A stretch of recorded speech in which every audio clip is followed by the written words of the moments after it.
Welcome to Build Your Maverick Business, the podcast for underdog, outlier, and renegade entrepreneurs. Brought to you by Strange Creative Studio. If you dream of going off on your own and launching your rebel empire, but don't know where to start, you're in the right place. We'll teach you how to use mindset, branding, and practical advice to build a killer business and transform your world. And now, here's your host, founder of Strange, Alex Pitt. Hello everyone, welcome back.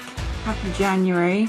I hope everyone is sticking to their resolutions or not. Do you know what? Fuck it. I hope everyone's just having a nice time. January's hard, mate. So get through it whatever way you can. I personally am going for a pub lunch in a bit. And I'm not even mad about it. I've been Januarying pretty hard off the back of having a very heavy December, and every now and then you need a treat. Also, it's finally stopped raining after about a week and a half of just biblical proportions of it shitting it down every day. There's nothing wrong with going outside and enjoying a bit of sunshine. So that's what I'm going to do. But first things first, I'm going to talk to you lovely people. I hope you've all had a fantastic week since I spoke to you last. And this week, I want to talk to you about something pretty practical, which is based off of something that we're doing at the moment.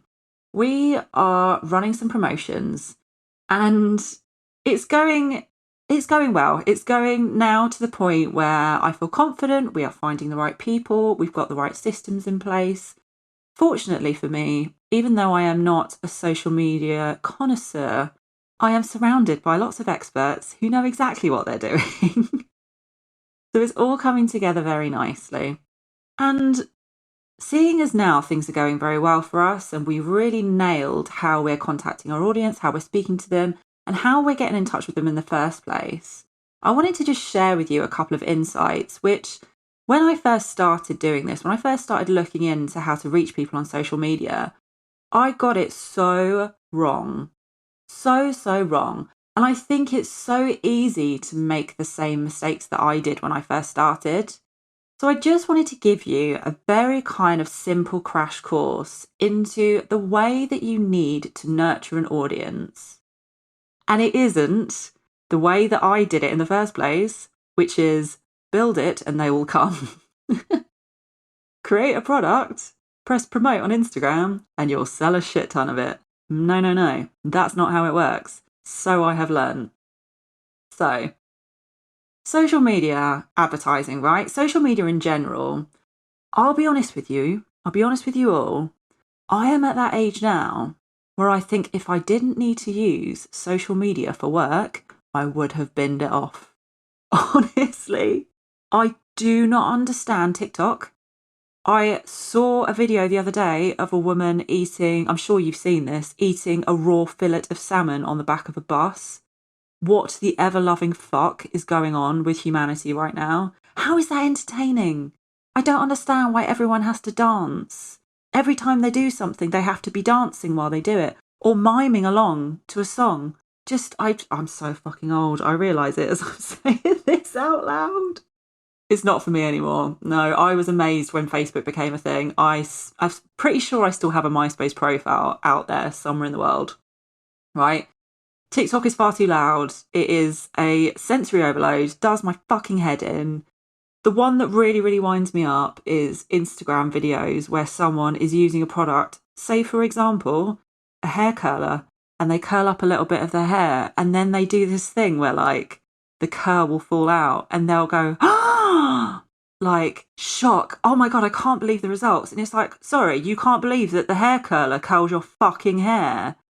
Honestly. Yeah, no, sorry, I have to reel myself back in now because this is just turning into a rant. Anyway, the perils of social media aside, this isn't just me ranting about how much I hate it. No, social media, if you're starting a business, is a fucking sensational tool to reach the ideal people that you want to reach. Okay? The unfortunate truth is, Zuckerberg has got tabs on all of us and he knows what we're into.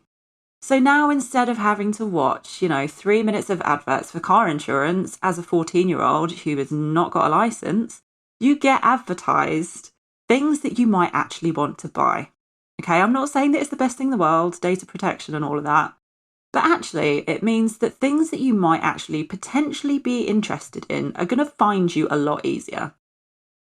Now, on the other side of that, if you're someone who's trying to sell, being able to curate an audience to such a finite level of detail that you can find those fans, you can find those people who are going to buy from you instead of flinging shit at the wall and hoping it sticks, that is a magnificent thing to be able to have.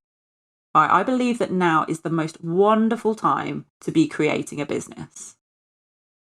But yeah, like I say, the thing that people trip up on is this build it and they will come approach. So you do it like this, right? You create a sexy looking advert which says, here is what I sell. Would you like to buy it?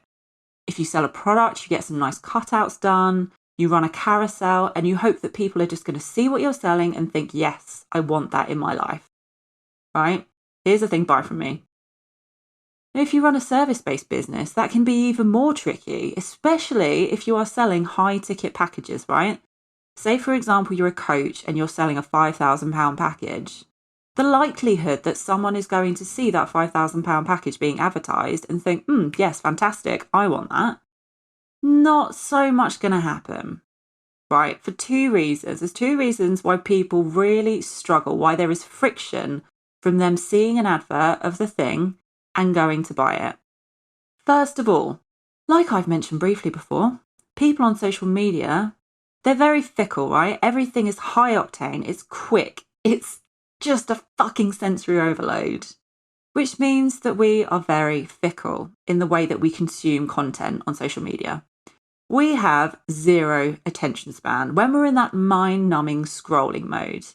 Now I'm saying I am not above this. I very much find myself hours in to scrolling through posts on Instagram, right? When you've seen the same meme 5 times from 5 different meme accounts and you think, my God, I need to leave the flat.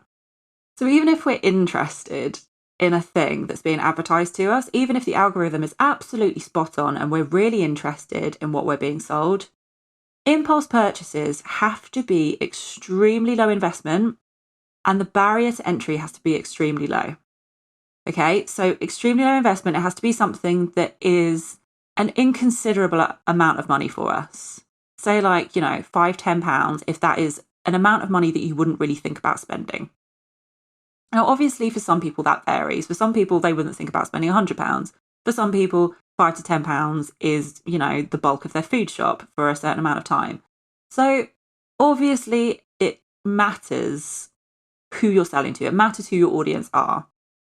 But that low investment, right? The low investment is one thing that will make people tick over. The barrier to entry having to be extremely low. You need a super smooth checkout process, things like PayPal payment, because no one can be asked to get up and find their credit card, that sort of thing. So that's just basic, right? So that's the first thing. Secondly, and this is more what I'm going to talk to you about today, people like to buy from those who they know, like, and trust. Right? People who they see the name, they recognize it. They think, yes, I know that brand, or yes, I know that person. I am willing to part with my hard-earned cash to give it to this person who I know I am going to get some value from. And that counts for products and people, right? That counts for products and services. Because for me, for example, if I see a pair of boots advertised that are 250 quid, if it's from All Saints, I would love to have those. And I'll check my bank account and I'll decide whether or not I can actually afford them this month. If it was from a brand that I'd not heard of, who, for all I know, provide equally as fantastic designs, equally as high quality products, I don't know that brand. I don't know them from Adam. So this is where we need to warm our audience up a bit. Okay, if you're a Johnny No brand, no one has heard of you, they're not going to want to purchase from you right away. That's okay, right? That is absolutely perfectly normal. And there are ways around it. All we need to do is warm them up a little bit. And how do we do that? Just got to nurture them. Okay? Just gonna nurture them. Just going to warm them up a little bit. By the time we're done, we'll be besties and they are going to want everything that we put in front of them. So for products, and this is something that we've done in the past, okay? This is something that Strange has done for ourselves with clients. You can show your audience a taste of what their life can be like when they have the thing.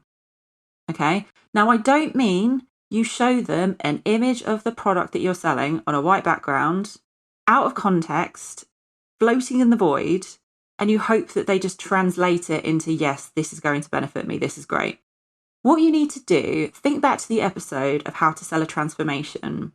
You need to show them, you really need to sell them the benefits of how their life is going to be improved once they have the thing. Now, if this is something as basic as, for example, a toilet brush, don't ask me why that was the first thing that just came to my mind. But you can really show, before and afters of how clean someone's bathroom is going to be when they have this. If it's a cleaning product, that is absolutely beautiful, because I've talked about my absolute love of cleaning before and after videos of how filthy a surface is compared to afterwards with this magic product. Oof, give it to me immediately. Okay? So really hammering home, look how wonderful everything could be once you have this product. Fabulous. That's what you want to be showing them. Not the thing out of context, the thing in the way it is going to benefit them. Now, if you have something like a fashion brand, you want to be selling that sexy as fuck lifestyle of how they are going to look and feel once they have the thing.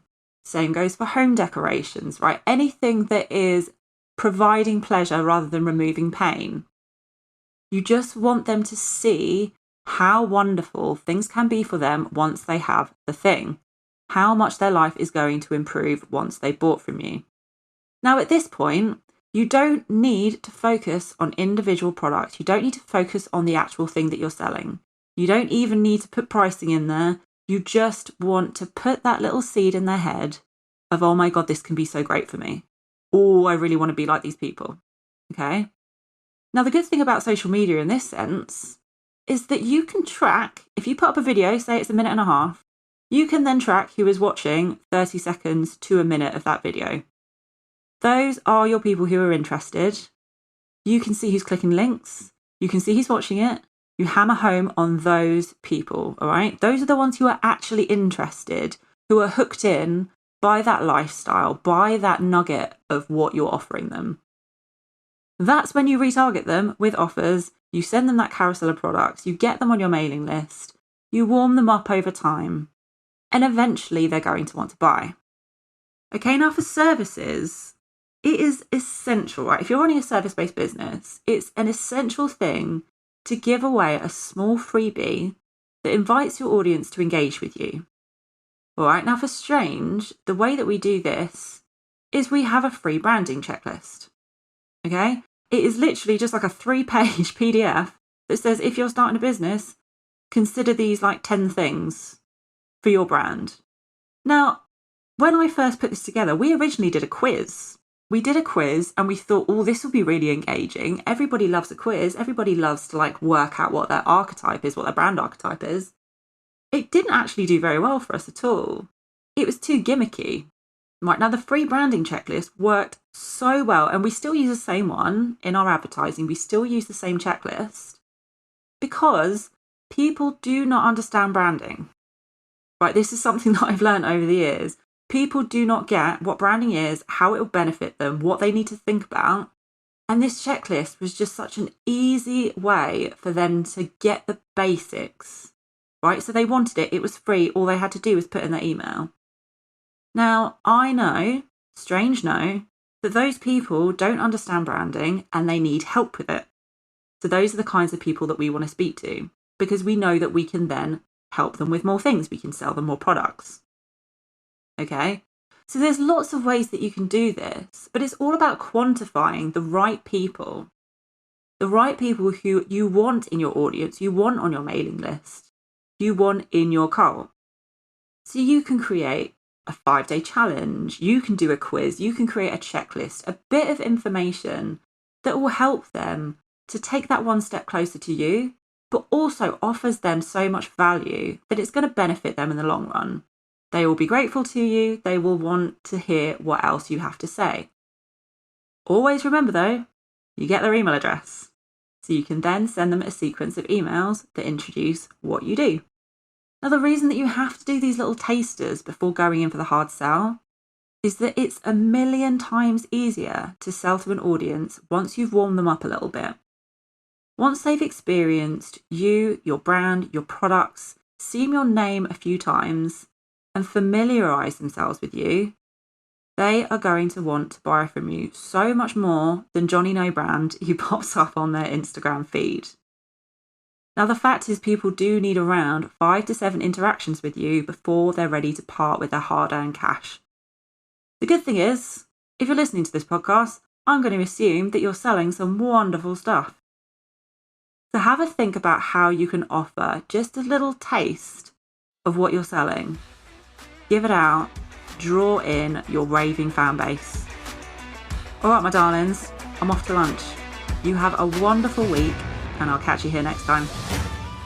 Got an idea for a maverick business of your own? Learn how to build a powerful brand that will get people obsessed with our online program, not just a pretty logo. You'll learn a simple step-by-step framework that will kickstart your killer brand and help you find your raving fan base. Find out more today at strangecreativestudio.com.